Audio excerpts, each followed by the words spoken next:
할렐루야. 말씀 속에서 오늘도 크신 은혜 하나님께서 함께 하심을 경험하시기를 축복합니다. 어느 나라든지 누가 최고 통수권자가 되는가에 따라서 명운이 달라지는 사람들이 있습니다. 그래서 대개 선거 기간에 어느 쪽에 베팅할 것인지를 두고 심사숙고하기도 하죠. 미국도 그렇습니다. 지난 1월 20일 미국의 47대 대통령으로 로널드 트럼프가 재취임했습니다. 45대 이어서 두 번째죠. 근데 아시다시피 이번 트럼프 2기 집권과 함께 가장 수혜를 입은 사람이 있다면 누가 뭐래도 테슬라의 일론 머스크일 것입니다.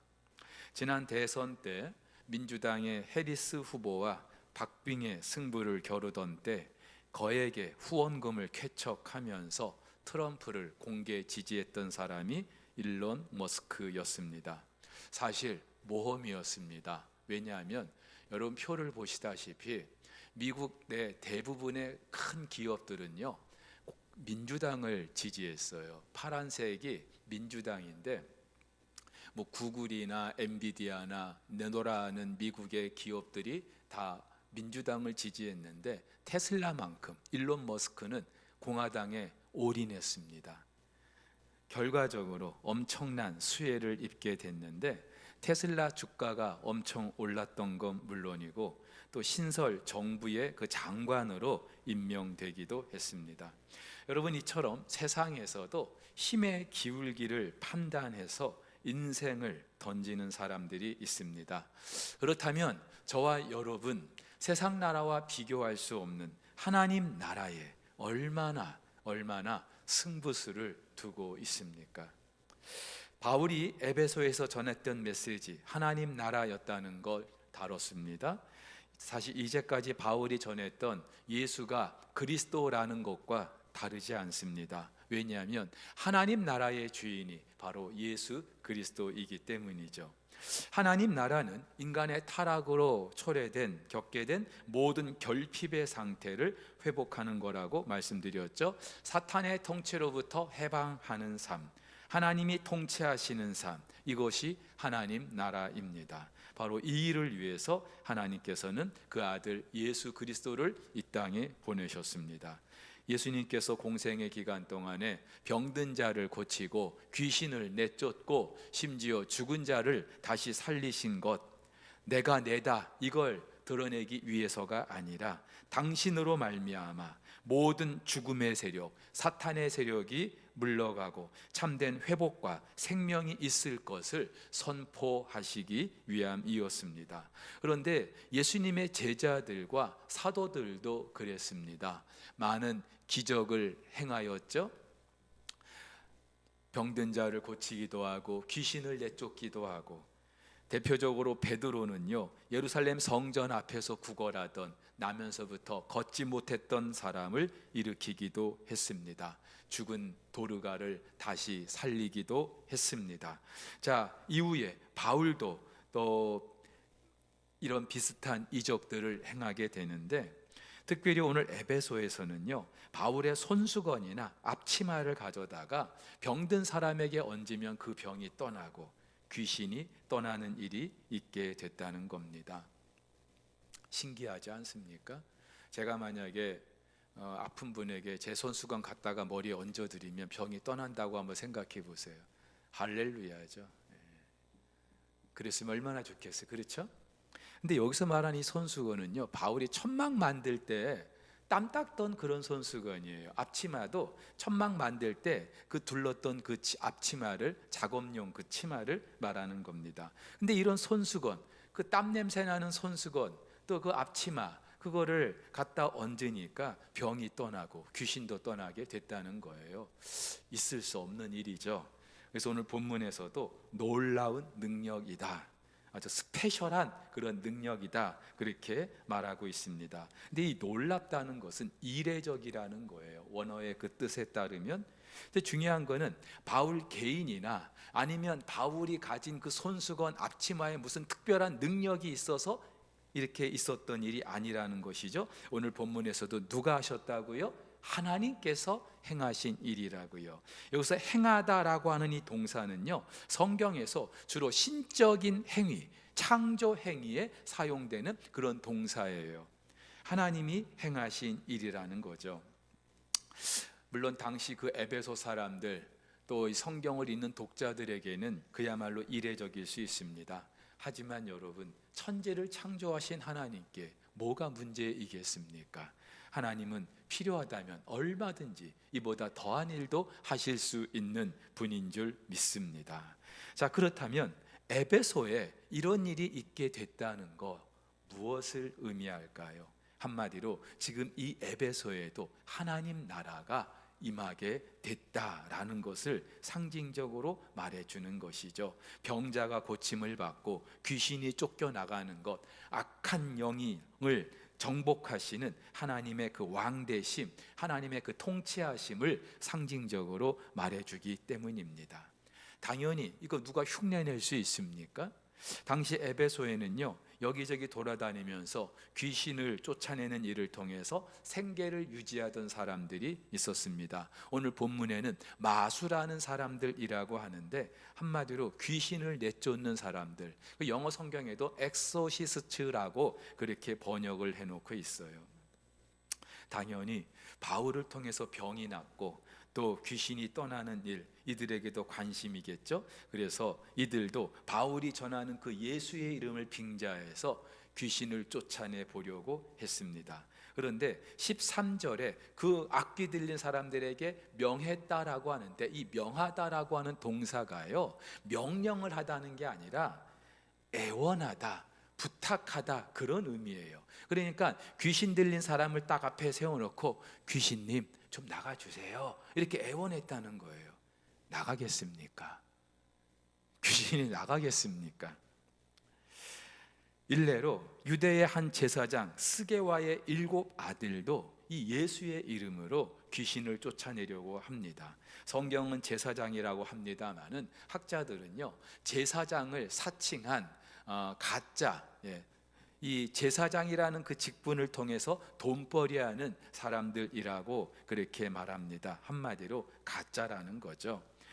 근데 이 사람들도 바울이 그 손수건 또 앞치마를 통해서 그런 일이 일어나니까 너무 신기한 거예요. 자기들도 한번 해보고 싶은 거예요. 그래가지고 바울이 전하는 그 예수의 이름으로 귀신님 좀 나가주세요 했더니 귀신이 뭐라고요? 야, 내가 예수도 알고 바울도 아는데 너는 누구냐? 너 누구냐? 그러면서 그 스게와의 7 아들에게 뛰어올라서, 그러니까는 원어적인 표현에 따르면 표범이 먹이를 낚아채듯이 그들 가운데 뛰어올라서 그들이 벗은 몸으로 도망했다고 합니다. 한마디로 엄청난 봉변과 수치를 당하게 된 거예요. 여러분, 당시 이 에베소에는요, 아데미 여신, 그 아르테미스 여신을 섬기는 큰 신전이 있었습니다. 아테네에 파르테논 신전이 있었어요. 근데 이 파르테논 신전보다 4배가 더 큰 그런 신전이라고 합니다. 지금 이 사진은 이랬을 것이다, 지금 이제 예상 그 그림이고요. 지금은 다 폐허가 됐죠. 그런데 그 세계 7대 불가사의 중에 하나가 이 아르테미스 여신전이었다고 합니다. 그 정도로 아주 크고 화려한 신전이었는데, 여러분이 신전 하나만 보더라도 이 에베소가 당시 영적으로 얼마나 어두운 도시였는가를 알 수 있습니다. 그런데 이런 도시에서 낯선 바울이 예수의 이름을 전하게 되고 또 그 예수의 이름으로 놀라운 일이 있게 된 걸 사람들이 알게 된 거예요. 그래서 많은 사람들이 두려움으로 그 주 예수의 이름을 높이게 됐다라고 합니다. 자, 그러면 여러분, 질문이 있습니다. 그 마술사들과 바울과의 결정적 차이가 무엇일까요? 바울과 이 마술사들의 차이가 무엇일까요? 바울은 귀신을 내쫓고 병자를 고치는데 왜 이 마술사들은 그러질 못했던 걸까요? 한마디로 하나님 나라의 백성인가, 하나님의 통치를 받고 있는가 아닌가, 그 차이입니다. 지난주에 저와 여러분들이 하나님 나라의 백성인가 이것을 판별할 수 있는 몇 가지 기준 말씀드렸습니다. 하나는 내가 하나님 나라의 백성이라는 사실에 감사하고 있는가, 다시 말해서 내 안에 구원의 기쁨과 감격이 있는가, 또 하나는 그 하나님 나라가 어떤 나라인지 내가 더 알려고 하는가, 배우려고 하는가, 복음에 대해서 더 관심을 가지고 있는가, 그리고 세 번째, 그 하나님 나라가 우리 가운데 임하기를 기도하고 있는가. 이 세 가지 내가 하나님 나라의 백성인가 아닌가 판별하는 기준이라고 말씀드렸습니다. 그런데요, 결정적으로 내가 하나님 나라의 백성인가를 알 수 있는 그 여부를 알 수 있는 게 있어요. 하나님 왕이신 하나님의 통치를 내가 받고 있는가. 여러분, 하나님 나라의 백성이라면 당연히 그 왕이신 하나님의 통치를 받아야 되지 않겠습니까? 일반적으로 나라가 만들어지기 위해서는 세 가지가 충족돼야 하죠. 영토와 국민과 주권이 있어야 합니다. 하나님 나라의 백성 누구입니까? 저와 여러분이죠. 구원받은 하나님의 자녀들입니다. 이 땅의 교회들입니다. 또 하나님 나라의 주권은 누구한테 있습니까? 대한민국의 주권 누구한테 있습니까? 국민에게 있어요. 근데 하나님 나라의 주권은요, 누구한테 있습니까? 하나님께 있어요. 왜요? 하나님이 이 나라의 왕이시기 때문에. 대한민국은 민주공화국이기 때문에 국민에게 있습니다만은 왕국은요, 킹덤은요, 왕에게 있어요, 주권이. 자, 그렇다면 마지막 영토, 하나님 나라 어디 있습니까? 하나님 나라 어디 있습니까? 저 하늘나라에 있습니까? 여러분, 하나님이 이루실 하나님 나라 분명 물리적으로 존재합니다. 그리고 우리가 경험하게 될 것입니다. 근데 우리가 먼저 생각해야 될 것이 있는데, 하나님 나라는요, 공간보다는 상태 그리고 통치의 개념으로 우리가 받아들여야 한다는 거예요. 우리가 흔히 말하는 천국, 천당, 죽어서 가게 되는 그 어떤 공간적인 개념으로 우리가 많이 생각하고 있습니다. 그래서 저 우주 어딘가에 하나님께서 이 천국을 예비해 놓으신 것으로 그렇게 우리가 이해를 합니다. 마치 불교에서 말하는 극락처럼 말이죠. 근데 여러분, 하나님 나라는 우리가 죽어서 가는 어떤 특정한 공간, 장소가 아니라 하나님이 왕이신 상태, 그리고 그분이 통치하시는 나라 그 자체를 말하는 거예요. 한마디로 공간이 아니라 통치의 개념으로 우리가 생각해야 한다는 것입니다. 하나님이 다스리면 하나님 나라인 거예요. 여러분, 하나님은 만유의 주가 되시고 만유 위에 계시고, 한마디로 만유보다 크신 분이 하나님이십니다. 근데 만유보다 크신 그 하나님이 우주 어딘가에 따로 당신의 집을 두고 계신다? 말이 안 돼요. 여러분, 그렇지 않습니까? 온 우주 만물보다 크신 분인데, 그 온 우주 만물을 지으신 분인데, 그 하나님이 우리가 생각하듯이 우주 어딘가에 당신의 집을 이렇게 만들어 놓고 거기에 머물고 계신다? 말이 안 돼요. 사랑하는 우리 성도 여러분, 하나님은 지금 이 자리에도 우리와 함께 하시고 계시는 줄 믿으시기를 바랍니다. 하나님이 지금 저와 여러분들과 함께 하시고 우리를 통치하시면 지금 여기가 하나님 나라인 거예요.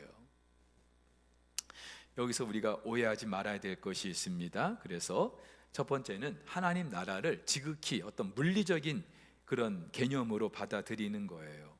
물론 하나님 나라, 성경이 말하는 새하늘과 새 땅 우리 가운데 있게 될 줄로 믿습니다. 이전 것은 다 지나고 새하늘과 새 땅 하나님께서 허락해 주실 줄로 믿습니다. 이 땅의 모든 부귀영화 다 사라져요. 여러분, 땅 부자 되려고 하지 마세요. 부동산 관심 두지 마세요. 다 지나간다고 말씀합니다. 하나님 나라는요, 분명 전혀 새롭게 이 땅에서 뼈 빠지게 돈 벌어가지고 부동산 등기해 놓고 했는데, 여러분, 하나님 나라가 초월적으로 임하게 되면 그 무슨 소용이 있겠어요? 이 땅에서 그 땅 몇 평 내가 만들어 보려고 뼈 빠지게 죽을 때까지 고생한 얼마 억울하겠어요. 여러분, 하나님께서 우리를 그렇게 살라고 구원해 주신 거 아니잖아요. 그렇죠? 명심하세요.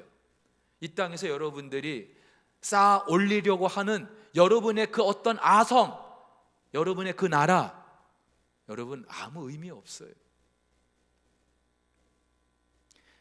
이 땅을 사는 동안에 저와 여러분들이 추구해야 될 거는 그런 물리적인 영토가 아니에요. 근데 지난 중세 사람들은 이걸 영토의 개념으로 받아들였죠.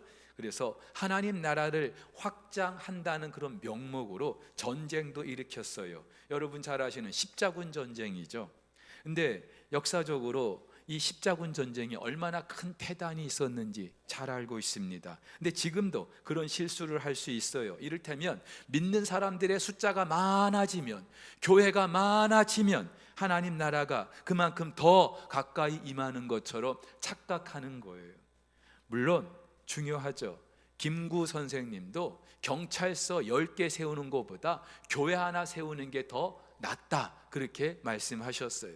근데 여러분, 교회, 물리적으로 교회 예배당 건물이 하나 세워진다고 그게 중요한 게 아니라, 김구 선생님이 말한 것은 그만큼 예수 믿는 사람들, 진짜 예수를 믿는 사람들, 진짜 하나님의 통치를 받는 사람들이 많아지는 게 경찰서 10개 세우는 것보다 훨씬 낫다는 그런 의미로 말씀하신 것이지, 교회의 숫자가 많아지면, 예수 믿는 사람들의 숫자가 많아지면 하나님 나라가 임한다고 말했던 것이 아니에요.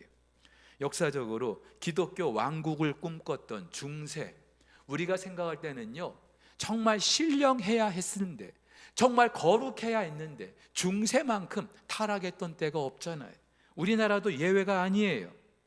여러분, 뭐 한때 우리나라 인구의 4분의 1이 기독교인이라고 막 그렇게 떠들어댔던 때가 있어요. 근데 4분의 1이 기독교인이면 뭔가 달라야 될 거 아니에요. 지금 이 나라를 일컬어 하나님 나라라고 우리가 말할 수 있겠습니까? 또 하나 우리가 오해할 수 있는 거는요, 하나님 나라를 정치적인 것으로 이해하는 거예요. 그래서 모든 억압받는 것들로부터 해방을 추구하는 사람들이 있습니다. 기존의 지배계층으로부터 벗어나서 착취와 억압으로부터 해방하는 걸 꿈꾸는 그런 사람들, 민중신학자들이죠. 전통적인 가부장적인 그런 사회에서 벗어나려고 해봤던 여성신학이 그렇습니다. 약소국들이 강대국의 그런 종속으로부터 해방되는 걸 주장했던 해방신학도 마찬가지고요. 자, 이렇게 정치적으로 뭔가 우리가 어떤 해방과 억압으로부터 자유하게 되는 것을 하나님 나라라고 생각하는 분들이 있는데, 여러분 과연 그렇습니까? 근데 또 한편 이 하나님 나라를 너무 영적으로만 이해하는 분들도 있어요. 그래서 장차 예수 그리스도의 재림과 함께 완성되는 것이기 때문에 이 땅에서는 그저 우리가 그리스도인의 역할, 전도와 선교라는 극히 제한된 영역으로만 가두는 거예요. 복음성가의 가사대로 죄 많은 이 세상은 내 집 아니기 때문에, 내 모든 보안은 저 하늘에 있기 때문에 이 세상에 대해서 눈 감고 그냥 이 세상의 방식대로 살아가려고 하는 그런 사람들이 있습니다. 미국의 스콧 맥나이트라고 하는 신학자가요, 하나님 나라의 비밀이라는 책에서 이 두 가지 모두를 다 비판하고 있습니다. 전자, 물리적 개념으로만 이해하는 사람들을 진 스타일, 청바지 스타일, 일명 급진적이고 진보적인 그런 입장에 있는 사람들이라 비유하고요, 후자, 영적인 개념으로만 받아들이려고 하는 이 사람들을 정장 바지 스타일, 고전적이고 보수적인 그런 입장을 받아들이는 사람들이라고 이렇게 비유하는데, 여러분, 예수님이 가르쳐 주신 하나님 나라는요, 어느 한쪽에 치우쳐 있는 게 아니에요. 물리적으로 눈에 보이는 것만 말씀하시는 것도 아니고, 영적으로만 우리가 받아들일 수 있는 것도 아니에요. 모든 걸 다 포함해야 돼요. 한마디로 하나님 나라는 우리 삶의 모든 영역에서, 삶의 모든 영역에서 하나님이 왕이신 그런 나라를 만들어가는 것인 줄 믿으시기를 바랍니다. 왜 아멘을 안 하세요? 싫어요? 싫어요? 다시 한번요. 삶의 모든 영역에서 하나님이 왕이신 나라를 만들어 가는 것, 이것이 저와 여러분들의 임무이고 이게 하나님 나라인 줄 믿습니다. 자, 우리가 만드는 거 아니죠. 하나님 나라는 하나님이 만드셔요.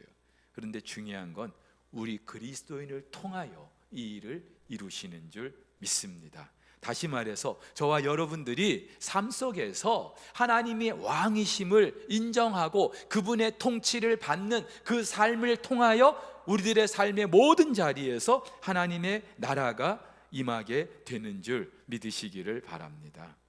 여러분, 그렇다면 하나님의 통치를 받는다, 좀 더 구체적으로 뭘 말하는 걸까요? 하나님 말씀의 지배를 받는 거예요. 하나님 말씀의 지배를 받는 거예요. 오늘 본문에서 분명히 드러나고 있죠. 어떤 사람들은 자기 돈벌이를 위해서 예수의 이름을 주문으로 사용하려고 하는 사람들이 있었어요.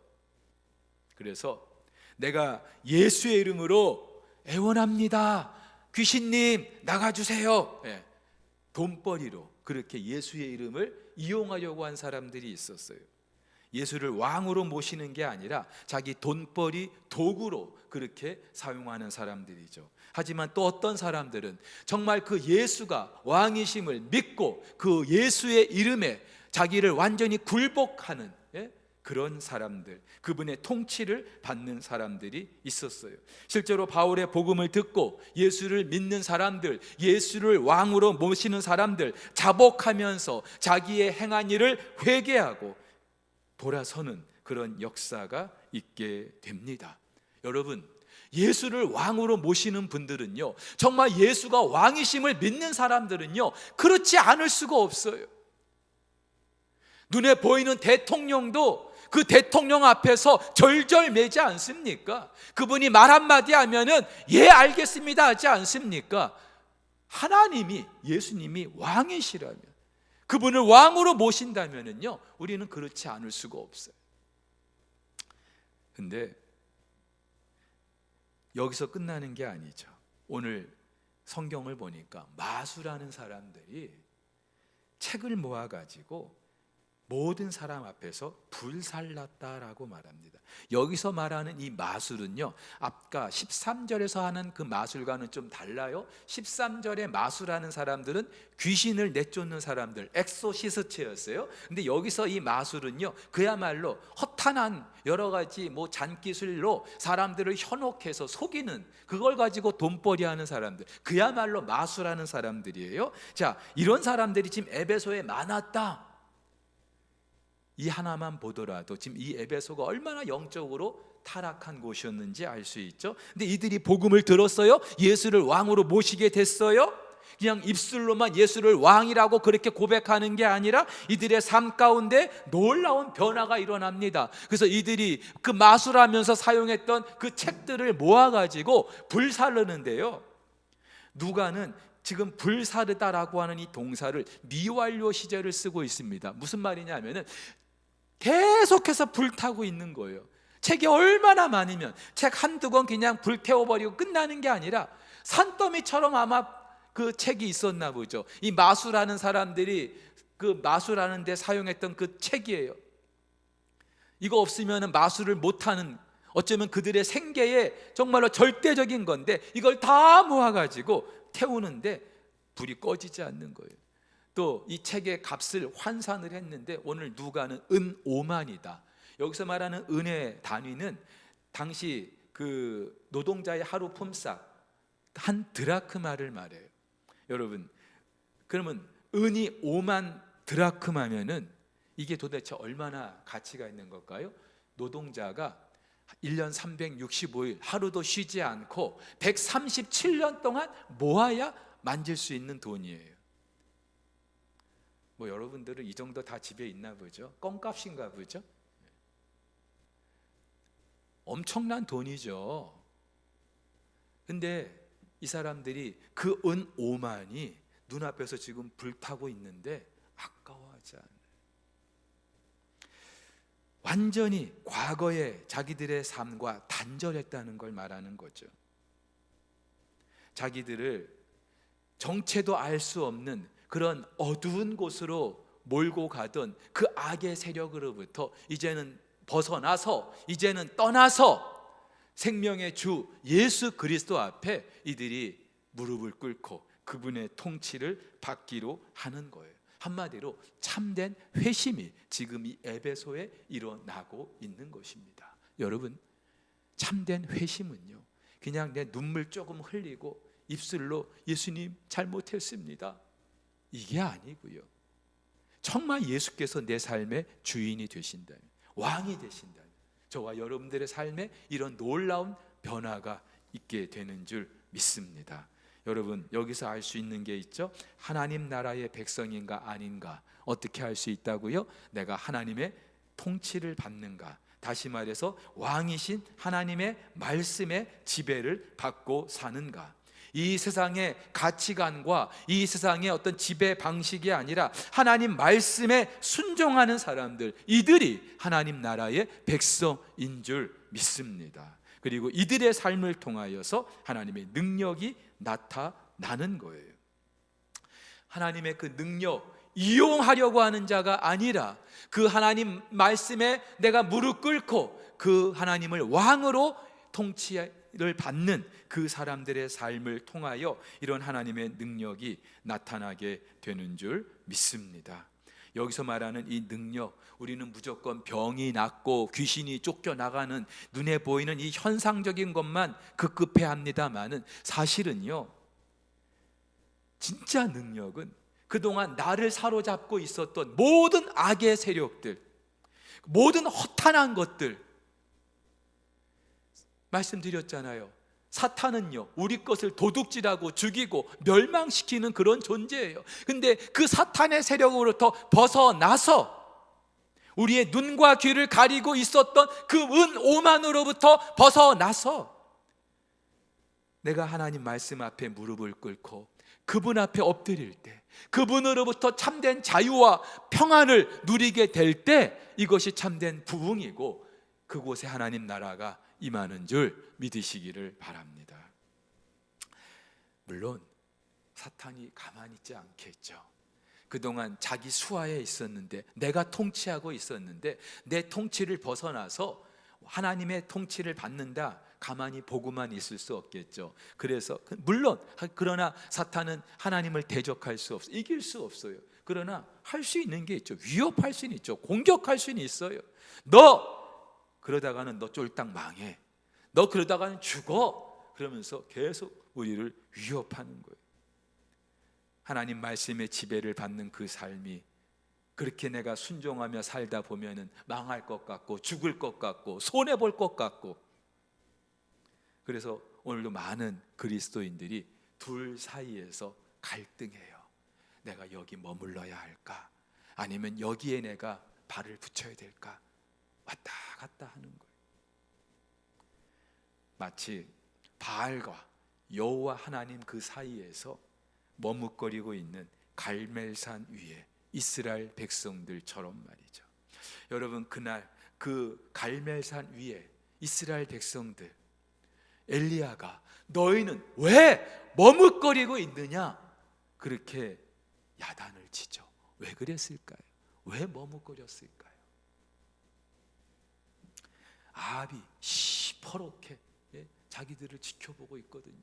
이 나라 왕이 자기들이 어떻게 하는지를 보고 있거든요.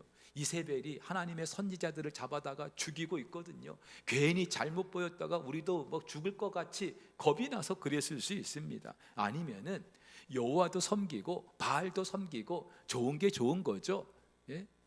그냥 좀 내버려 주십시오. 주일에는 예배 드리고 평일에는 마치 그 그리스도인이 아닌 것처럼 세상 사람들처럼 똑같이 그냥 그렇게 살게 좀 내버려 주십시오, 이렇게 말하는 것일 수도 있을 거예요. 근데 더 중요한 이유가 있는데, 이 백성들도요, 그 갈멜산 위에 백성들도요, 바알 섬기는 게 좋았던 거예요. 제사 지낼 때 춤추고 흥겹게 노는 게 좋았어요. 신전에서 여인들과 뒹구는 게 싫지 않았어요. 하나님 율법대로 사는 게 따분하게 느껴지고 바알의 방식대로 사는 게 훨씬 더 재미있고 그럴듯하다고 생각한 거예요. 여러분, 사탄은요, 절대로 불합리한 것으로 우리를 유혹하지 않습니다. 언제나 합리적이고 그럴듯한 이유를 내세워서 우리 그리스도인을 무너뜨리는 거예요. 일제치하에 우리 주기철 목사님 신사참배 끝까지 반대하다가 형장의 이슬로 그렇게 돌아가셨습니다. 그런데 많은 영적 지도자들이 신사참배 앞에서 무너졌어요. 그들이 내세웠던 이유는 이래요. 우리가 이렇게 신사참배 거부하다가 한국교회가, 조선의 교회가 이렇게 다 무너져 버리면, 목사들이 다 죽어가면은 해방이 되고 나서 도대체 이 조선의 교회들을 누가 책임지겠느냐? 이 신사참배는 종교의식이 아니라 단지 국가적인 예식에 불과하다, 이런 식으로 스스로를 위로한 거예요. 타협한 거예요. 여러분, 우리 신앙인들이 살면서 자주 겪는 문제가 이거죠. 누가 우리의 주인입니까? 당장의 그럴듯한 이 세상의 가치관이, 문화가, 이 세상을 주관하는 지배 세력이 우리의 주인인 것처럼, 우리의 왕인 것처럼, 그대로 살지 않으면 우리가 어떻게 될 것처럼 그렇게 생각해요. 실제로 아합의 시대에 바알이 아니라 여호와를 섬긴다? 목숨 내놔야 하는 일이었어요. 알거지가 될 수도 있는 일이었어요.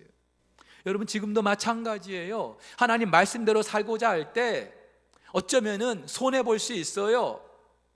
그 결과가 너무나 자명할 수 있어요. 그렇기 때문에 하나님 말씀대로 살면서 내가 선택할 수 있는 그 선택의 여지가 너무나 제한되어 있어요. 그래서 많은 그리스도인들이 이 세상의 방식대로, 세상의 가치관대로, 하나님이 왕이라고 하면서도 여전히 세상 나라에 발을 붙이고 살아가는 거예요. 근데 여러분, 그 결과가 어떻습니까? 당장에 눈에 보이는 기름진 목초지 때문에 그 땅 사람들이 악하였음에도 불구하고 그 소할 땅을 택하였던 롯의 결과가 어떻게 됐습니까? 날아가는 새도 떨어뜨린다고 하는 아합과 이세벨, 그 끝이 어떻게 마무리됐습니까? 여러분, 이상하지 않습니까? 바알이 정말로 그 가나안 땅의 주인이라면, 참 신이라면 아합과 이세벨의 운명 그렇게 끝나서는 안 되지 않습니까? 사랑하는 우리 성도 여러분, 우리 인생에 가장 결정적으로 영향을 주시는 분, 살아계신 우리 하나님이신 줄 믿으시기를 바랍니다. 하나님께서 우리 인생에 가장 큰 변수가 되시는 분인 줄 믿습니다. 당연합니다. 하나님이 왕이기 때문에, 하나님이 온 우주 만물의 왕이기 때문에, 내가 아무리 계산하고 머리를 써도 그 왕이신 하나님이 함께 하시지 않으면 파수꾼의 그 성을 지키는 것이 허사더고요. 성을 세우는 것이 허사라고요. 세상과 아무리 하나님을 양다리 걸치며 살아가는 것, 세상 사람들은 이것을 지혜로운 처세술이라고 말합니다마는, 그러나 사실은요, 하나님과 원수 맺는 거예요. 야고보 사도는 이렇게 말합니다. 그런즉 누구든지 세상과 벗이 되고자 하는 자는 스스로 하나님과 원수가 되게 하는 것이라고요. 당장은 지혜로운 것 같고, 당장은 그렇게 사는 게 이 세상을 제대로 사는 처세술같이 보인다 할지라도, 여러분, 그 결과는요, 성경이, 지난 역사가 분명히 말하고 있어요.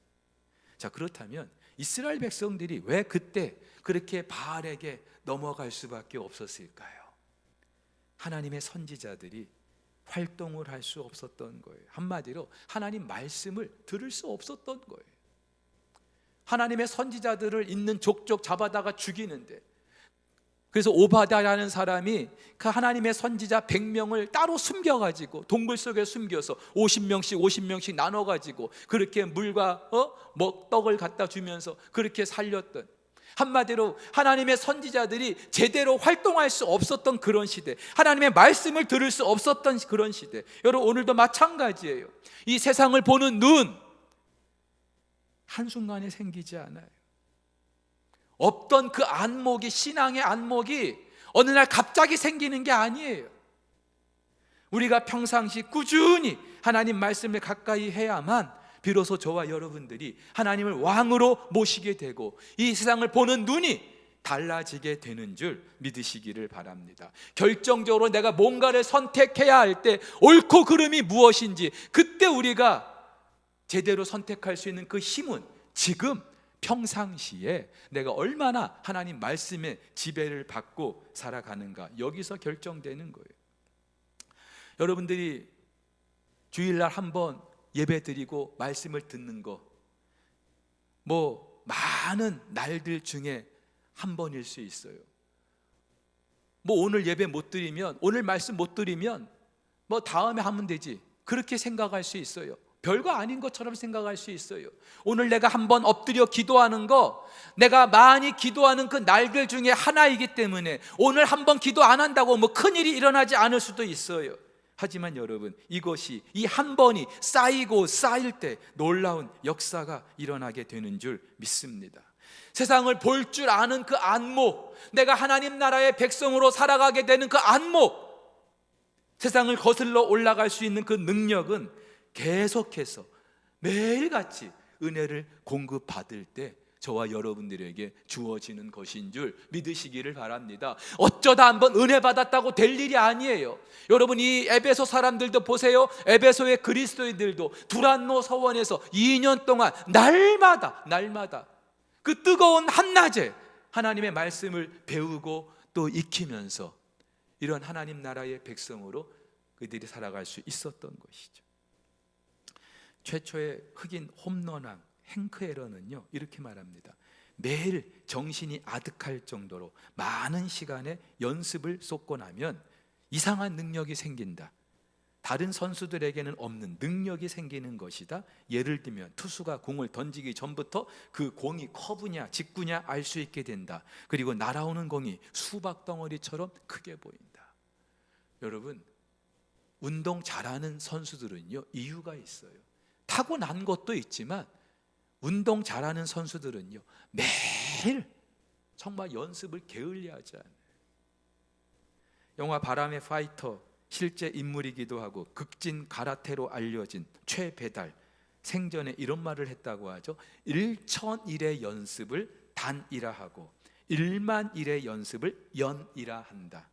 그런데 혹독한 이런 단과 연이 있고 나서야 비로소 승리를 기대할 수 있다.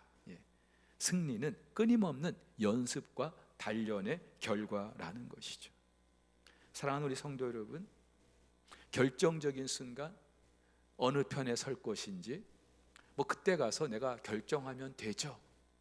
근데 여러분, 지금 우리가 하나님의 말씀을 듣는 자리에 있는지 아닌지, 오늘 내가 하나님의 말씀을 정말로 묵상하고 사는지 아닌지, 이러한 선택이 결국은 결정적인 순간 저와 여러분들의 그 선택을 결정하게 된다는 거예요.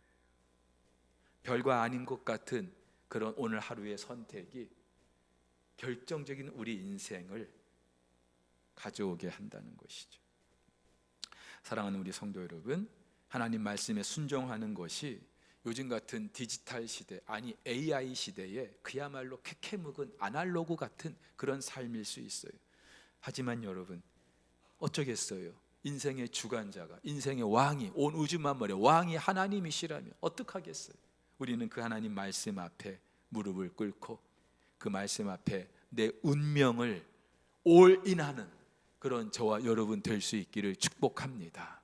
한낱 이 땅의 기업가도 4년밖에 통치하지 못하는 그 사람에게 올인 해가지고 뭔가 인생 승부를 볼 수 있었다면, 영원한 우리 인생의 왕이신 그 하나님께 우리의 인생을 올인하는 거, 이건 남는 장사 아니겠습니까? 하나님 말씀에 붙들려서 살아가는 저와 여러분들을 통하여서 오늘 20절에 뭐라고요? 주의 말씀이 힘이 있어 흥왕하여 세력을 더하더라. 눈에 보이지 않는 말씀이 둥둥 떠다니면서 그렇게 막 흥왕해 가는 게 아니죠.